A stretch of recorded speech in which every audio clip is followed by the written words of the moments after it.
मैं ही वो चंपारण की बेटी हूँ जिसको देखने मनीष भैया, मनीष कश्यप पीएमसीएच पहुँचे थे।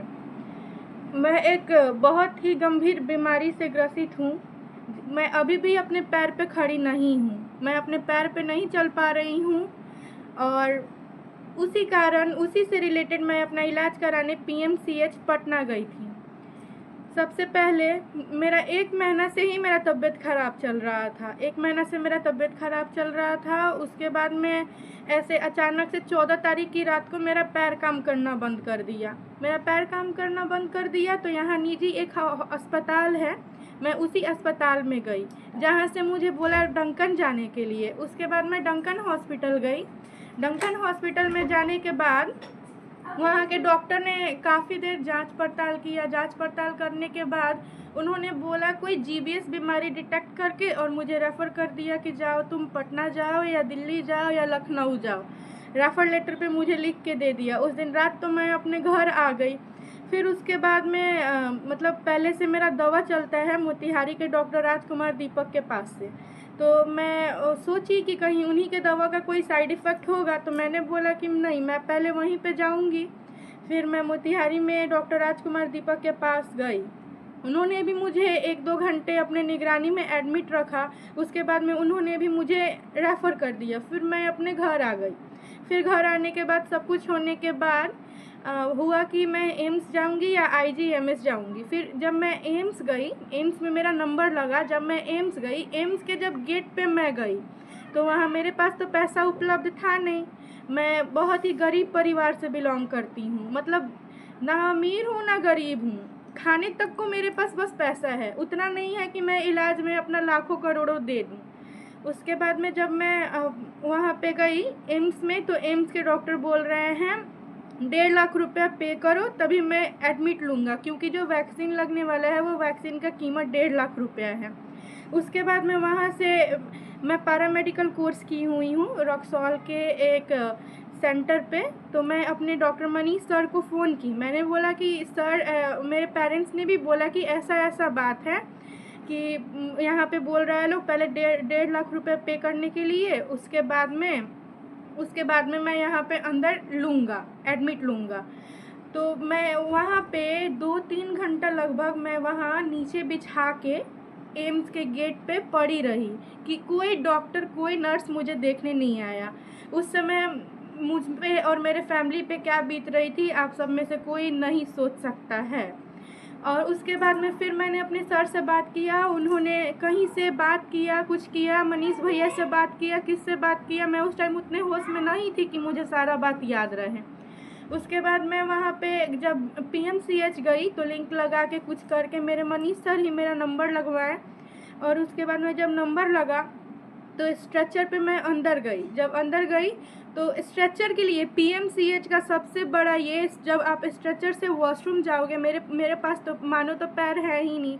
मैं अगर वॉशरूम के लिए भी जाऊं तो स्ट्रेचर के लिए मुझे 100-200 पे करना पड़ता था। अगर आप एक बार स्ट्रेचर पे बैठ गई तो स्ट्रेचर पे जाओ, कहीं भी जाओ, उसके लिए भी आपको पेमेंट करना पड़ता है। और फिर उसके बाद में जब मैं गई तो मेरा मतलब मैं तो एडमिट हो गई। फिर 1 दिन तक मैं इमरजेंसी में थी। फिर मुझे हथुआ वार्ड में भेज दिया गया। वहाँ पे भेजने के बाद में क्या हुआ, जैसे नॉर्मल ट्रीटमेंट चल रहा था, ट्रीटमेंट वगैरह चल रहा था। 4 दिन हो गया मैं पड़ी रह गई, ना ही मुझे कोई वैक्सीन लगा, ना ही मुझे कोई इंजेक्शन लगा। मुझे तो पता नहीं है कि क्या लगना है क्या नहीं लगना है। नॉर्मल सलाइन और इंजेक्शन मुझे लग जाता था। तो फिर उसके बाद में मैंने अपने सर को फ़ोन किया कि सर आपने बोला था कोई इंजेक्शन लगेगा, और मतलब यहाँ कोई भी इंजेक्शन का प्रक्रिया नहीं है। डेली जांच वगैरह हो रहा है, सीवीसी, एलएफटी, केएफटी, नॉर्मल यही सब जांच हो रहा था। फिर उसके बाद में 4 दिन तक ऐसे ही हो गया। फिर मैंने अपने सर को बोला कि सर यहाँ पे ना प्रोसेस है, सब कुछ का व्यवस्था है, लेकिन गरीब लोगों के लिए कुछ नहीं है। सब है नेताओं के लिए है और जो डॉक्टर हैं उनके परिवार के लिए है। हम लोग जैसे आम जनता के लिए कुछ नहीं है यहाँ पे। फिर उसके बाद में सर ने बोला कि तुम टेंशन नहीं लो, मैं बात करता हूँ किसी से। फिर मेरे सर ने पता नहीं किससे बात किया, नहीं किया। और फिर उसके बाद में डॉक्टर्स आते थे, देखते थे और बोलते थे कि हाँ होगा, लेकिन कब होगा कोई नहीं बोलता था। उसके बाद में 4 दिन तक बेड पर रहने के बाद मेरी हालत ख़राब हो गई। धीरे धीरे मेरा हाथ भी काम करना बंद कर दिया था। अभी भी मेरे हाथ में उतना ताकत नहीं है। फिर उसके बाद में धीरे धीरे मेरा हाथ भी काम करना बंद कर दिया था। तो मैंने सर को बोला, तो सर मैंने अपने मनीष भैया को भी बोला। जब मेरे मनीष भैया को झूठा इल्ज़ाम में फंसा के जेल भेजा गया था, उस समय मैं अपने पैरामेडिकल के थ्रू से मैं अपने भैया को राखी भेजी थी। उस समय भी मैं अपने भाई के साथ थी। तो जब मैं हॉस्पिटल में पड़ी थी, मेरे भाई मेरे को देखने कैसे नहीं आते हैं। आप ही लोग किसी को देखने जाओगे, आपकी भी बहन, माँ, कोई भी भर्ती हो सकती है, तो आप देखने जाओगे तो इसका मतलब क्या हुआ? आपको मारा पीटा जाएगा, आपके साथ गलत व्यवहार होगा? नहीं ना। वो माइक लेके आए थे या वीडियो बना रहे थे या क्या कर रहे थे कि उनके साथ ऐसा व्यवहार हुआ? उस समय मैं बोलने के होश में नहीं थी। उस समय भी मैं बोल रही थी मुझे नहीं कराना है ट्रीटमेंट, मुझे घर ले चलो। जहाँ पे मेरे भाई के साथ ऐसा व्यवहार हुआ है, मैं मर जाऊँगी, बट ट्रीटमेंट नहीं कराऊंगी। बट मैं उठने के भी होश में रहती तो मेरे भाई के साथ उस दिन वैसा नहीं होता। मैं वहाँ से निकल जाती, मेरा ट्रीटमेंट नहीं होता, लेकिन उसको कोई टच नहीं करता। उसके बाद में क्या हुआ, वो गए अंदर और जाके बोले कि ट्रीटमेंट मतलब वैक्सीन जो है वो लगाने के लिए। मैंने फिर मनीष भैया एक दिन पहले किसी को भेजे थे, वो आया, कुछ हुआ, लेकिन उसका बाद कभी कोई सुनवाई नहीं हुआ। उसके बाद में चौथे दिन मनीष भैया आए तो बोले कि जांच का रिपोर्ट सब आएगा, तो वो लोग बोला वैक्सीन लगेगा। तो उसके बाद में मनीष भैया गए और खुद से मेरा रिपोर्ट लेके आए, जो कि रिपोर्ट बोल रहा था लोग कि इस दिन नहीं मिलेगा, अगले दिन मिलेगा, नहीं तो मंडे को मिलेगा। फिर जाके भैया मेरे लिए वो लेके आए और उसके बाद में जब डॉक्टर को दिखाएं तो डॉक्टर बोल रही है कि आज से ट्रीटमेंट स्टार्ट नहीं होगा, कल से स्टार्ट होगा। किसी की भी बहन जब व्हील चेयर पर बैठी रहेगी तो किसी के भाई को कैसा लगेगा? जब मैं उस समय व्हील चेयर पे थी तब मेरे भाई को भी अच्छा नहीं लगा। उसके बाद में क्या बोला जाता है, फिर मेरा भाई गया अंदर, जो एक डॉक्टर थी, लेडीज़ डॉक्टर थी, उससे गया, बात किया कि क्या दिक्कत है, नहीं है। उसने बोला जीवियस सिंड्रोम जैसा लग रहा है, रिपोर्ट आने के बाद जांच होगी। तो फिर उसके बाद में भैया ने बोला कि मैं रिपोर्ट लेके आता हूँ। फिर वो रिपोर्ट लेके आ गया। उसके बाद में जब रिपोर्ट लेके आ गया तो डॉक्टर के पास गया तो डॉक्टर बोल रही है कोई बड़ा डॉक्टर अभी हॉस्पिटल में अवेलेबल नहीं है, अभी नहीं रिपोर्ट देखा जाएगा, जब बड़े डॉक्टर आएंगे तब रिपोर्ट देखेंगे कल। तो भैया बोले कि ठीक है, आप बताइए बड़े डॉक्टर कहाँ हैं या यहाँ पे सुपरिटेंडेंट कहाँ है, मैं वहाँ पे जाऊँगा, उनसे बात करूँगा, ट्रीटमेंट आज से स्टार्ट होगा। क्योंकि डॉक्टर मुझे खुद डेली आके बोलते थे कि एक एक मिनट इसके लिए एक एक साल है, एक एक मिनट इसका केस ख़राब हो रहा है, आप लोग जल्दी जल्दी सब कुछ कराइए। फिर उसके बाद में जब भैया गए रिपोर्ट लेके आ गए, फिर भी वो कुछ नहीं बोली। भैया हाथ जोड़ के, मेरे भाई उससे हाथ जोड़ के बोल रहे थे कि इसका ट्रीटमेंट स्टार्ट करो। क्या उन्होंने क्या किया था? उसको क्या बोल दिया था? उसको गाली दिया था या उसको क्या किया था? उन्होंने बस बोला था कि मैं हाथ जोड़ रहा हूँ, मेरी बहन का इलाज करो, आप भी मेरी बहन जैसी हो।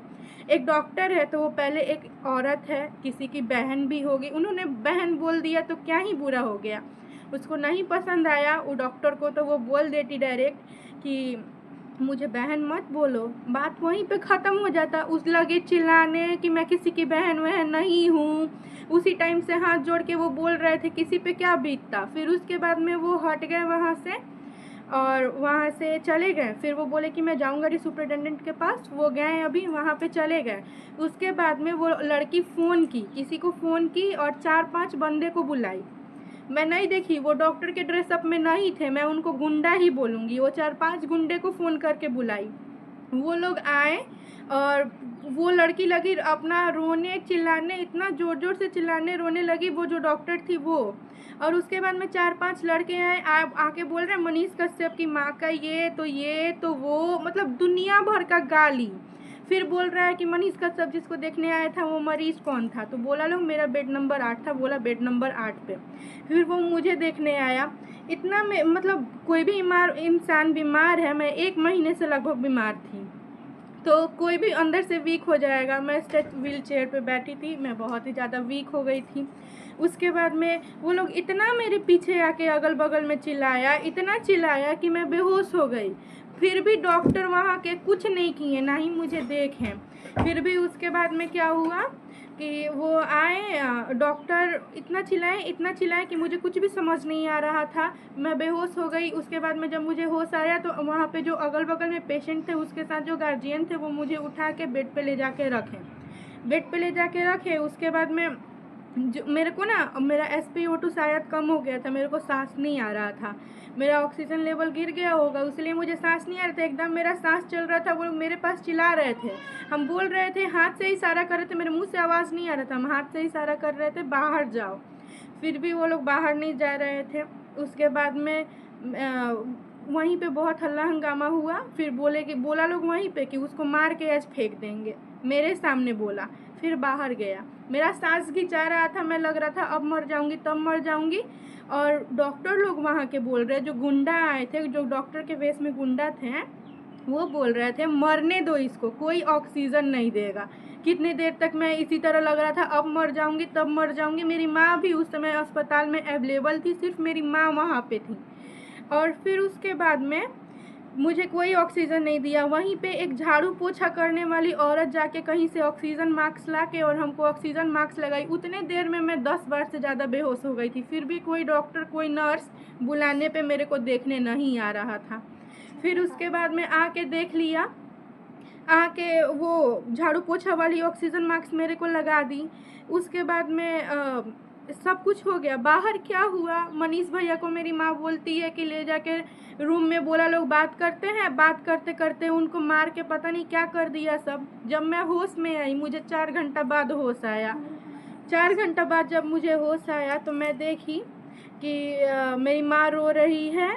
मेरी माँ एकदम पूरा लग रहा है कि कोई नहीं है, ऐसे बैठ के रो रही है। उसके बाद में मेरी माँ भी रोने लगी और मुझे भी सुन के बहुत ज़्यादा दुख हुआ। अभी भी सोच के वो सब मेरा रूह कांप जाता है।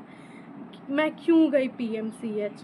वो इलाज नहीं होता वहाँ, मौत होता है, मौत। फिर उसके बाद में नर्स वगैरह आई, सारे पेशेंट का इलाज किया, मेरा इलाज नहीं किया, मुझे ऐसे ही छोड़ दिया, मेरा इलाज नहीं किया। उसके बाद में क्या बोला जाता है, फिर आया और मेरे को बोल दिया इमरजेंसी जाने के लिए। जब मैं इमरजेंसी गई तो मैं शाम के 4 बजे से लेके और रात के 2 बजे तक व्हील चेयर पे बैठी रह गई। वहाँ पे व्हील चेयर का भी सुविधा नहीं था, मैं व्हील चेयर पे बैठी रह गई। उसके बाद में रात में 2 बजे जब मैं बेहोश हो गई, तब जाके मुझे एक लवारिस के बेड पे सुला दिया गया, मुझे बेड तक नहीं मिल रहा था। इमरजेंसी में मैं 4 बजे से लेके 2 बजे के सुबह तक मैं पड़ी रही व्हील चेयर पे। 2 बजे जब मैं बेहोश हो गई व्हील चेयर पे बैठे बैठे, ना मुझे बेड मिल रहा था, ना मुझे स्ट्रेचर मिल रहा था। ऐसा तो नहीं था कि हॉस्पिटल में स्ट्रेचर भी अवेलेबल नहीं था। बोल रहा था लोग जाके मनीष कश्यप आया था, मनीष कश्यप से ही इलाज कराओ।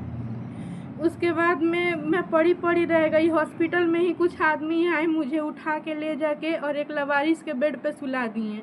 उसके लवारिस वहीं पे कोई पागल आदमी था, जो कभी मेरा कैनुला खींच दे रहा था, कभी मेरा चादर खींच दे रहा था, कभी मेरा कपड़ा फाड़ दे रहा था। एक ऐसी औरत वहाँ पे पड़ी हुई थी।